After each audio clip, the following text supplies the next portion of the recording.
Hey everybody, this is Maxine Taylor with another edition of Move Into the Magic, the show on which I interview truly the movers and shakers on this planet. And my guest today is, without doubt, one of them. Many of you know Dr. Marilyn Joyce, but if you don't, let me just tell you a little bit about her so you'll understand why I invited her. She is a registered dietitian. She has a doctorate in psychology and biochemistry and human nutrition.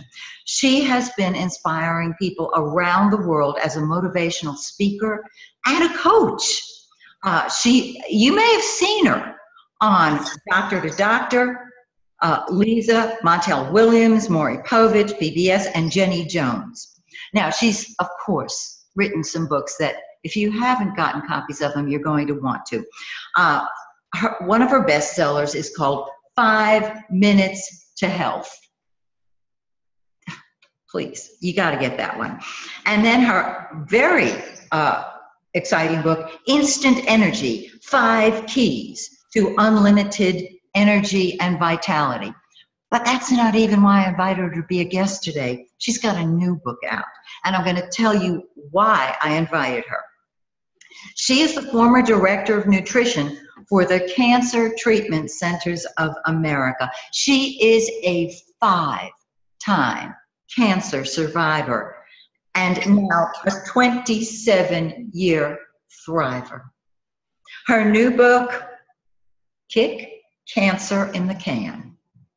It's a grabber. It grabbed me. I had to invite her here to talk about that book, to talk about her other books, and to talk about her amazing mission, the journey of 1,000 days. Marilyn, welcome to Move Into the Magic. Thank you so much, Maxine. It is such a treat and a pleasure to be with you today. Oh, I'm glad you could make it. I know your schedule is so busy, and I'm glad that you could fit us in. So first of all, why don't you tell us what your background and what caused you? Let's start with, let's do the most recent book, Kick Cancer in the Can. What a great title. Tell us about the background on that. Well, it's not actually a book, it's a program, but it's really, it came out of my own journey. I mean, in the 80s, I was diagnosed with cancer, first of all, melanoma in 1985. I was very blessed that it was early stage. But not more than a week and a half later, I was diagnosed with uterine cancer stage 4, which had gone undiagnosed for so long. Just they constantly called it PMS because I was so young. But once you've had one diagnosis of cancer, then they are more serious about looking further with the other symptoms.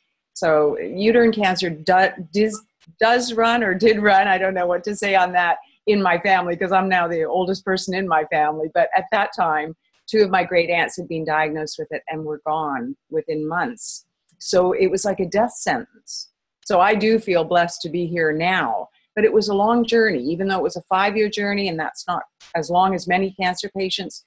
For me, it was a really long journey of searching for the answer, the solution, the magic bullet. That basically was what I was looking for. I mean, I went through 3 rounds of chemo, almost died with that. Yeah. Decided that was not the route to go. And then started looking for all of the alternative methods that the world had to offer, and literally spent every bit of my life savings and my retirement plan and whatever else on finding a solution. And I was blessed because I found a few solutions, but it basically was going back to the basics, back to the 5 strategies that are in my Instant Energy book, in fact, where I learned strategies back in the 70s, the era of the hippies that ended up becoming, and I guess I was one of them, even though I would never have admitted it back then. But I traveled around the world at that stage in my life, and also not sick though then, but traveled around the world, just seeking myself, searching for myself. And then, as many of us did back then, and then all of that information that I honed then became the grist for the mill when I was trying to overcome cancer. And basically, that has been my life journey since then, to teach people these strategies, these 5 keys, and hundreds of strategies that go with it. And that's where the instant, give me 5 minutes, 5 times a day, instant energy guaranteed came in, because it was really showing people the stuff that I had learned that used to take all day in the yoga ashram. I honed it down to quick and easy 5-minute strategies. And that's it in a nutshell. The word energy is actually an acronym for what I teach my clients. And what does it stand for? That's a great question. Well, the E in energy, the first E, is exhale fully first. And that was the first thing I learned in yoga, was to exhale fully first in order to fully inhale after that. If you don't fully let go of the garbage air that's there, the air that's filled with garbage anyway, let it all out. You cannot fully inhale clean air. And then, from there, once you've learned how to exhale fully first and then inhale fully, you start to breathe more deeply. So breathing is the first step, really, but it's exhale fully first. The N is for nutrition excellence daily. And I always joke in my seminars about not weekly, not monthly, not January 1st, but daily. So the next E is for exercise for cellular rejuvenation. So often people think that if they go to the gym 3 times a week, that's going to do it. But if you're not really rejuvenating your cells through your process of exercise, and there's specific things like rebounding and bouncing on the ball, those are really good rejuvenating exercises for the cells. So that's the next step. And then we come to the R of energy, which is rest, relax, and rejuvenate. And believe it or not, that is the number one hardest thing for Westerners to do, because we are taught that it's not okay to take time out. So I spend a lot of my time teaching my clients to take 5 minutes to save 5 years later. So that's the R. The G is gratitude attitude. And that was the hardest one for me to learn, to be grateful in the moment for whatever you have. And that was there's actually a neat little story that goes with that, because during what I called my miracle weekend, I met Dr. Bernie Siegel. And I was taken to a workshop. I was in a wheelchair. I was given less than 2 weeks to live at that point in time. 88 pounds, had not been able to eat anything, just suck on ice chips. And he came over and said to me, have you ever done a gratitude journal? I mean, there was a preamble before that, but have you ever done a gratitude journal? And I looked at him and I said, are you out of your mind? I'm dying. A gratitude journal? What have I got to be grateful for? Yes. And he started listing off things, and it was a new perspective for me. It wasn't an easy one, but it was a new one. And he said, I want you to go home and write 5 gratitudes a day. Even if it's the same 5 gratitudes, it's okay, but just write 5 things that day. And it was a really overcast day the next day in Canada, which it normally is in the middle of winter. So it was a very overcast, dismal, gray day. And I remember looking out the window and saying, God, if you want me to write this gratitude journal, you've got to give me a sign. And it wasn't more than a few minutes later, the sun shone through the clouds. And it was only for a few seconds, but to me, that was a sign. And I wrote, Dear God, thank you for the sun. Thank you for the sun. Thank you for the sun. 5 times. Yes. But in a month from that date, I wrote 138 gratitudes, and they were all different. And he had said, what you focus on expands. Yes. And that was it for me, actually, Maxine. I realized, looking back, life isn't always easy, but gosh, I've had 27 years of life, and a lot of it has been amazing, traveling around the world, speaking, meeting amazing people like yourself, and, really understanding that we have to live in the moment. We have to enjoy each day, each moment, yes, because we don't know what we've got ahead of us, but we do know what we've got right now. Oh, that is so beautiful. And I as you were saying gratitude, I was thinking, I'm grateful for you. I'm grateful for my YouTube channel. I'm grateful for my health. Yes. I sit here and just go through.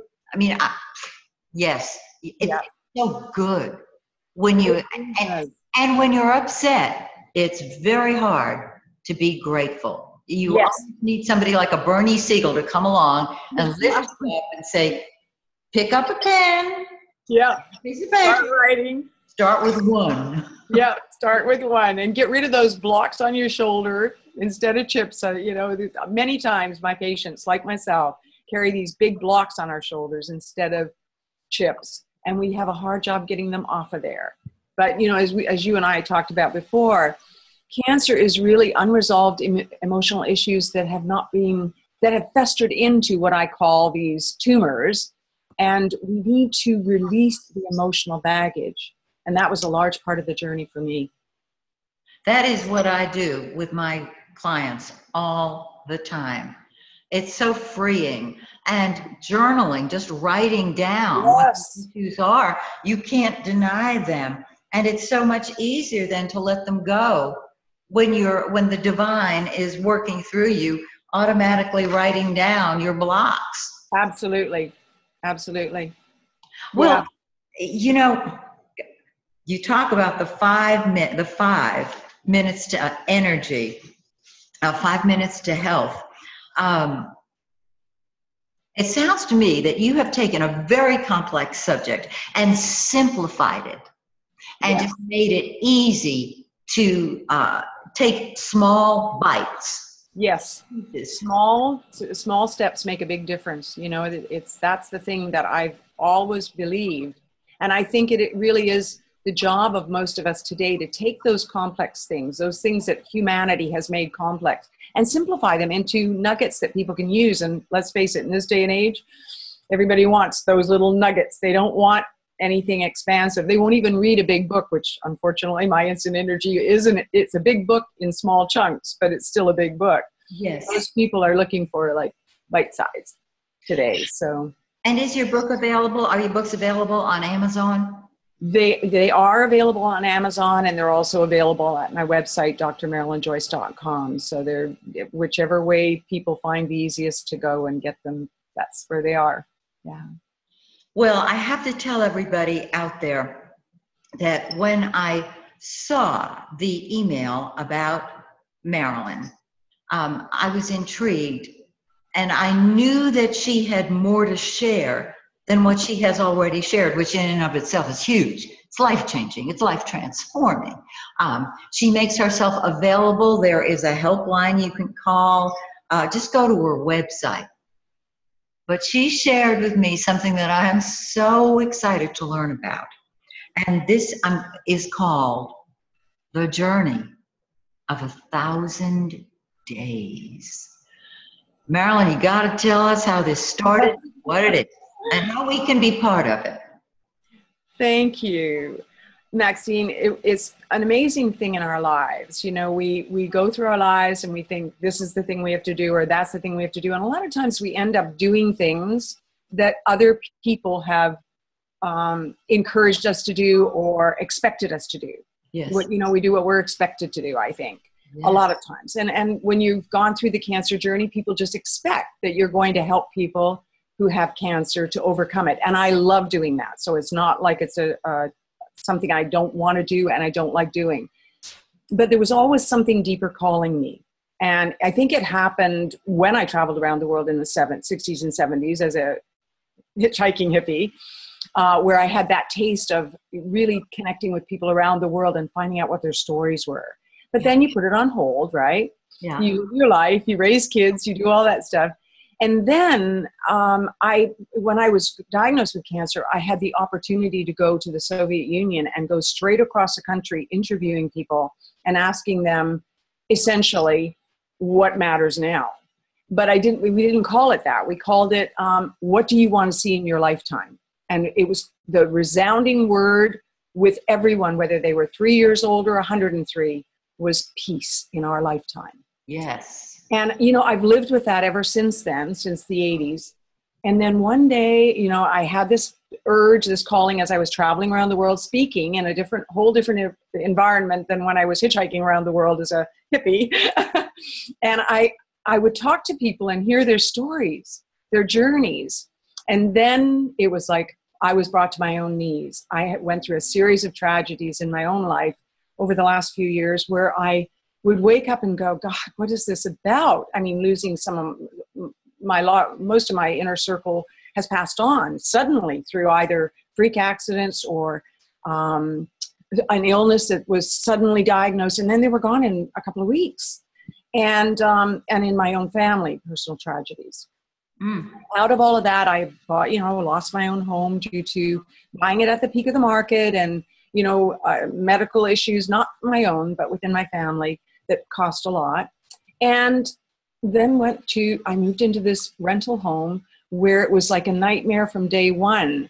And I think I had to go through those nightmares in order to get to the place where I really did get on my knees. It was like my landlady's son-in-law would just walk in without any word. I was paying $2,000 a month for them to come and show the house from the time I moved in.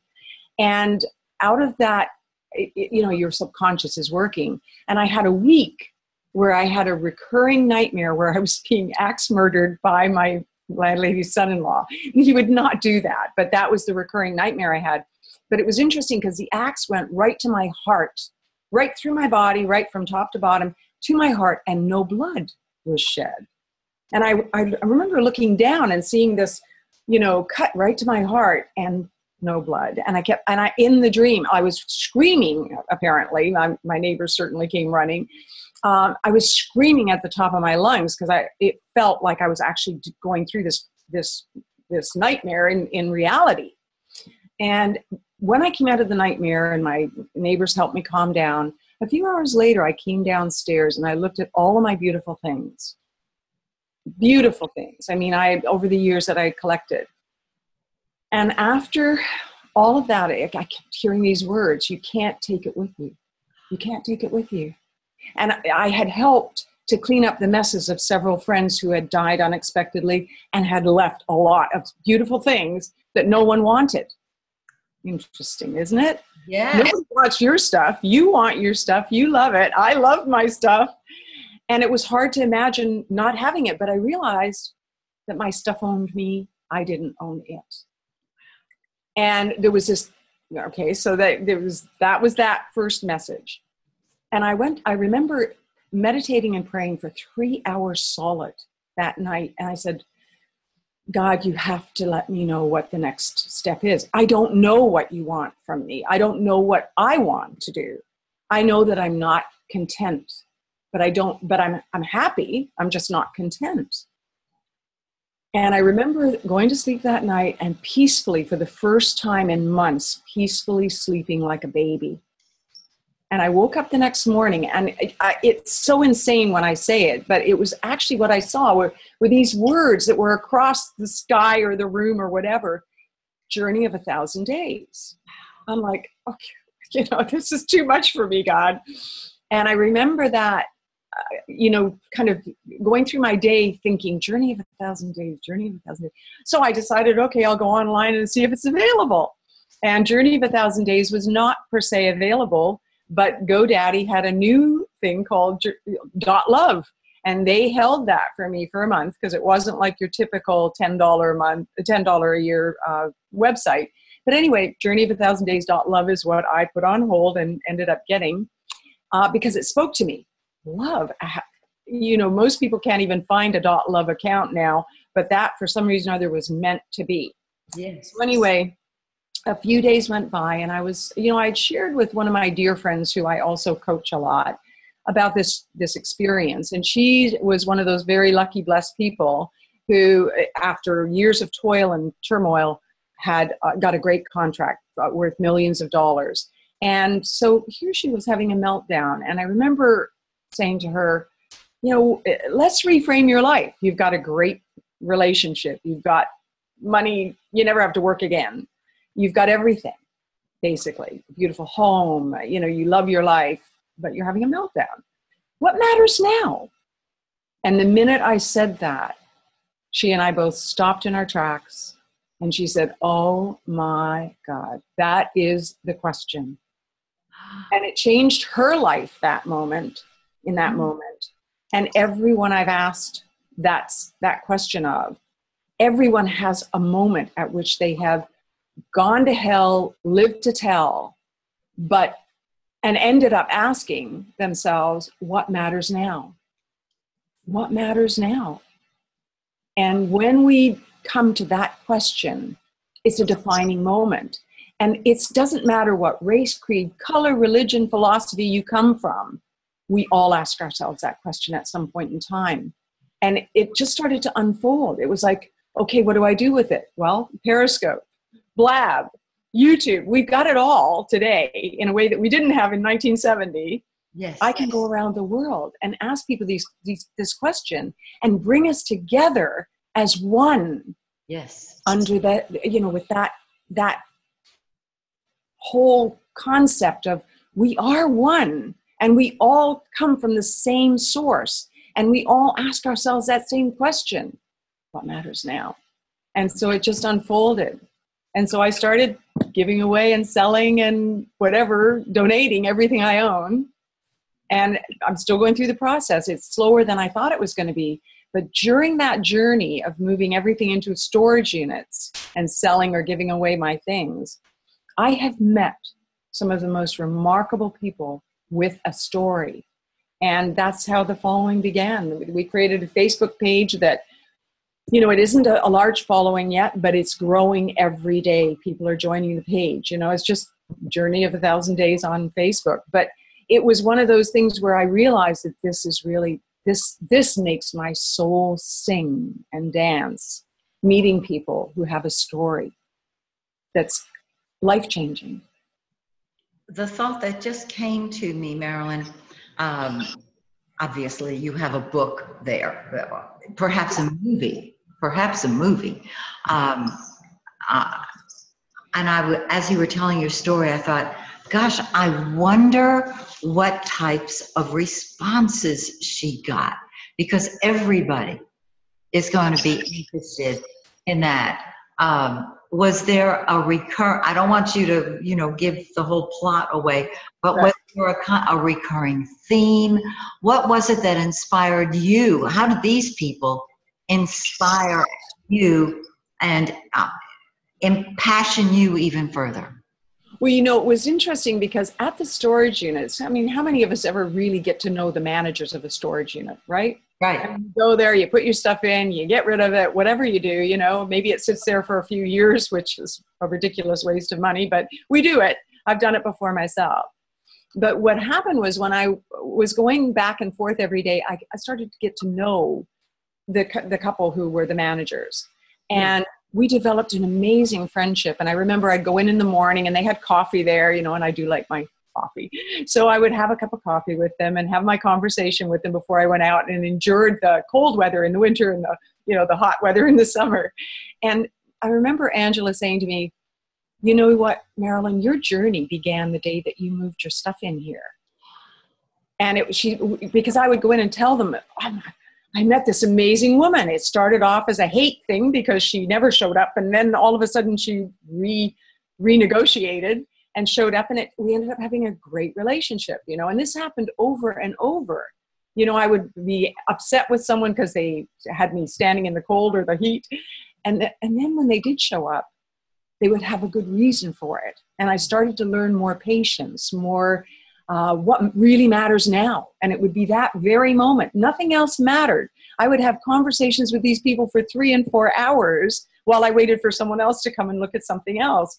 This was not part of what I thought was going to be the journey, but it's actually part of the journey because many of these people are going to be interviewees for the journey, the pre-journey, because we're doing a pre-journey in the United States where I'll go around and do about 500 interviews here to build the buzz and let people know what this is all about, and where people speak English predominantly as well.